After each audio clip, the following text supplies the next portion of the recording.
बिस्मिल्लाहिर्रहमानिर्रहीम।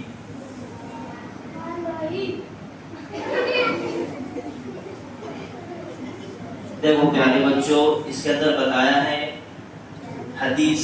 क्या बताया? हदीस। हुजूर सल्लल्लाहु अलैहि वसल्लम की बताई हुई बातों और आप सल्लल्लाहु अलैहि वसल्लम के किए हुए कामों को हदीस कहते हैं। क्या कहते हैं? हदीस। किसको कहते हैं हदीस? हुजूर सल्लल्लाहु अलैहि वसल्लम की बताई हुई बातों को और आप सल्लल्लाहु अलैहि वसल्लम के किए हुए कामों को क्या कहते हैं? हदीस कहते हैं। इसकी फजीलत है। इसकी क्या है? फजीलत है। अल्लाह के रसूल सल्लल्लाहु अलैहि वसल्लम ने फरमाया, जो शख्स मेरी उम्मत के नफे के लिए, मेरी उम्मत के नफे के लिए 40 हदीसें याद करेगा तो उसे क़यामत के दिन कहा जाएगा, जन्नत के जिस दरवाजे से दाखिल हो जा, चाहे दाखिल हो जा।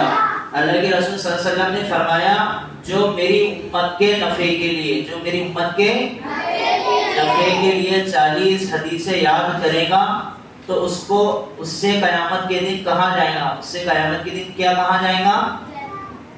जन्नत के जिस दरवाजे से चाहे वो क्या हो जाए? दाखिल हो जाए। अल्लाह के नबी बताया कि मेरी उम्मत में से अगर कोई शख्स 40 हदीसें बगैर देखे याद करेगा। कितनी हदीसें? 40 हदीसें। काय के लिए? सिर्फ पढ़ने के लिए? काय के लिए? अमल करने के लिए, यानी दूसरों को नफा पहुंचाने के लिए, दूसरों को नफा पहुंचाने के लिए। इस नियत से अगर वो याद करेगा, किसी बंदे को नियत की, नफे की नियत से याद करेगा, नफे की नियत से सुनाएगा, यानी कोई दूसरे साथी का, कोई दूसरी उम्मत का, इससे दूसरी उम्मती का फायदा हो जाए तो उसको अल्लाह के नबी ने बशारत दी। क्या दी?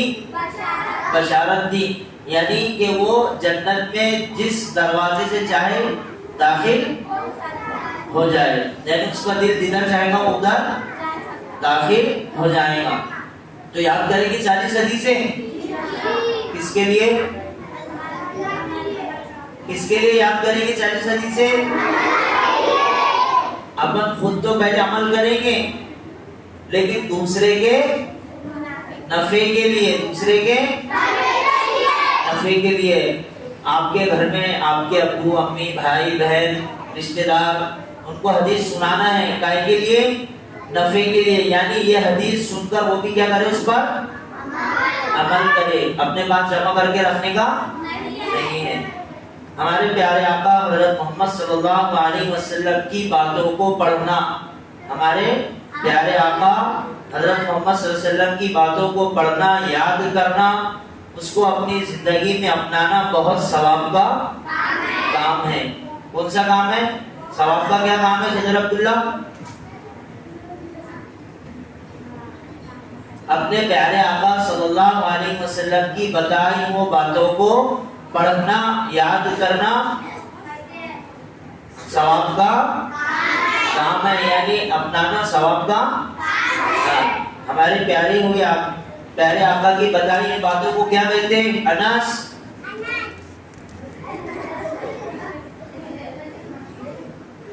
अरे बताएगा इसमें से कोई अभी? हमारे प्यारे आका की बताई हुई बातों को क्या कहते हैं?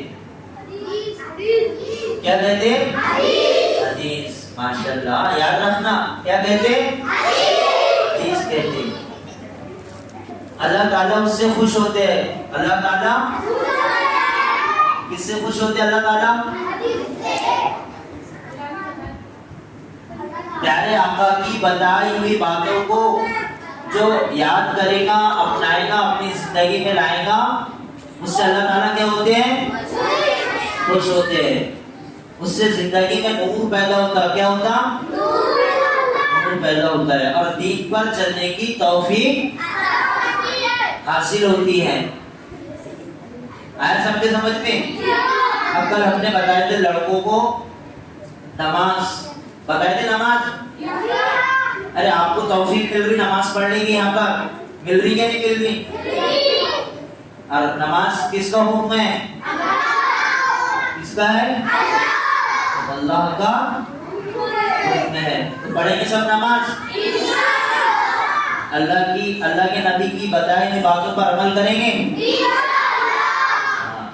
तो उसको अपनी जिंदगी में अपनाना भी है, लाना भी है, दूसरों को नफे की नियत से पहुंचाना भी है, सुनाना भी है।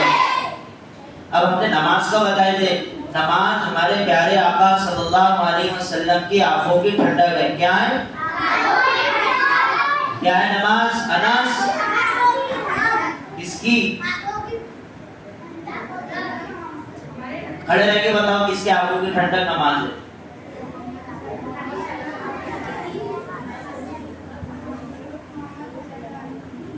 हजरत मोहम्मद। अब जो बातें करेंगे उससे खड़े रह के सवाल करेंगे आप। अब ध्यान देखना। तो नमाज अपने प्यारे आका की क्या है? आंखों की ठंडक है। अब कल हमने बताए थे जिसने जानबूझकर नमाज को छोड़ा उसने क्या किया? जानबूझ के नमाज को छोड़ना क्या है? गोया उसने काफिरों वाला अमल किया। काफिर पढ़े फजर किस किस ने पढ़ा? हाथ उठा। किस किस ने पढ़ा फजर? बस दो ही बच्चों को फर्ज है कि फजर? 3 और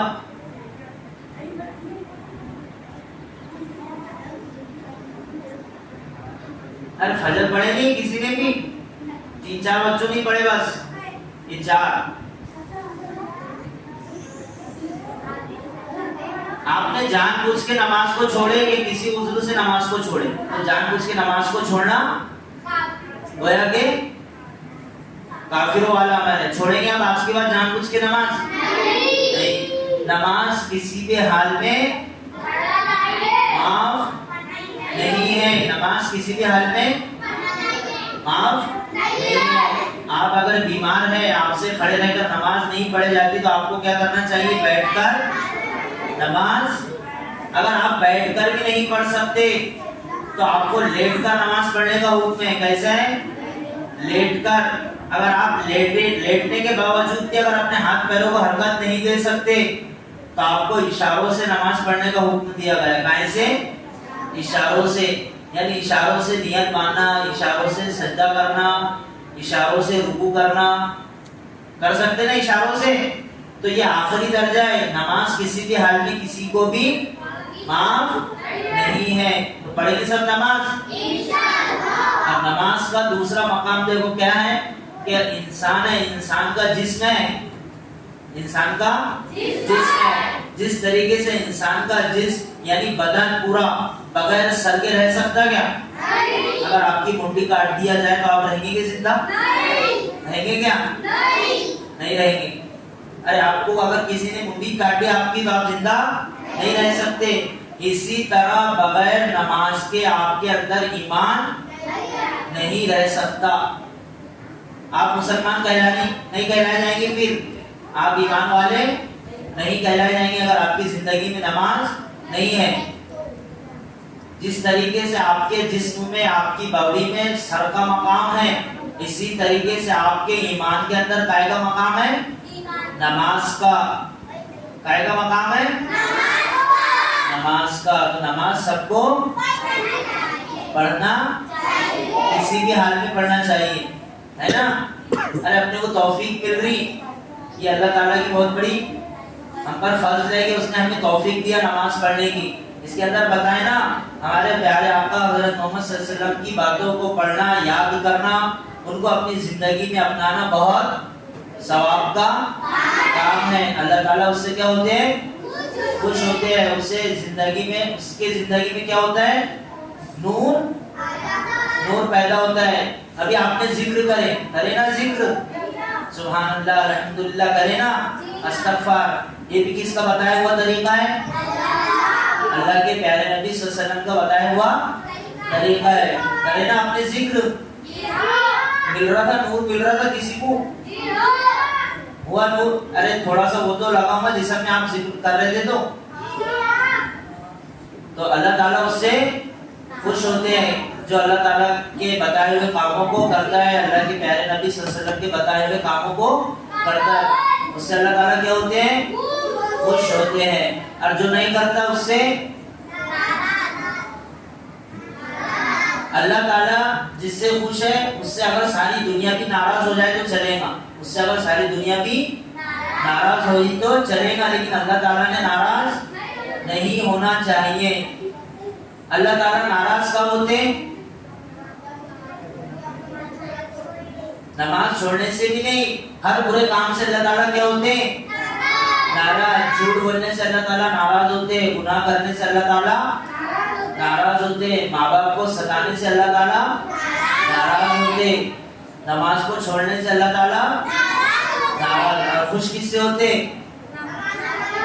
नमाज पढ़ने से अल्लाह ताला खुश होते, अच्छे काम करने से अल्लाह ताला, माँ बाप का कहना मानने से अल्लाह ताला खुश होते। सबके माँ बाप राजी है आपसे? बहुत से बच्चे बोलते हैं माँ बाप से नाराज हो जाते हैं, खाना टाइम पे दे दो, ये पका ली क्या, ये खाएंगे क्या हम, बोलते ना ऐसा? कौन कौन बोलता बताओ?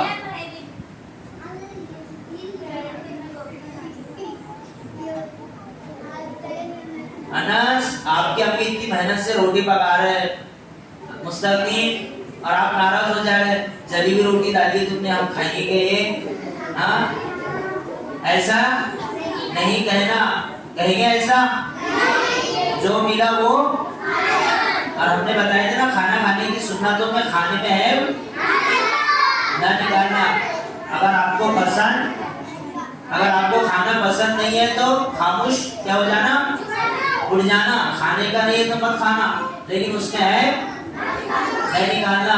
अपने माँ बाप को भी ऐसा नहीं बोलना कि तुमने ऐसा पका लिए वैसा पका लिए, तो इससे अल्लाह ताला नाराज होंगे। क्या होंगे?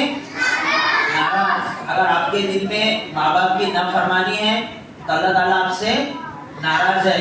आपके माँ बाप आपसे नाराज, अल्लाह के नबी आपसे नाराज, अल्लाह आपसे नाराज, आपके वालिदैन आपसे राजी, आपके हजरत मोहम्मद सल्लल्लाहु अलैहि वसल्लम आपसे राजी, अल्लाह ताला आपसे राजी।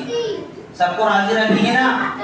हाँ, किसी का दिल भी नहीं तोड़ना चाहिए, किसी का दिल नहीं तोड़ना चाहिए। आया समझ में?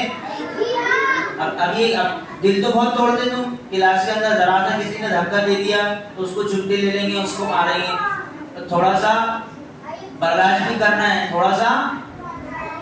अनस, अरे अपन जब क्लास में बैठते हैं, किसी साथी का अपने को धक्का लग जाए, किसी ने अगर मार दिया तो अपना काम बर्दाश्त करना है। क्या करना है?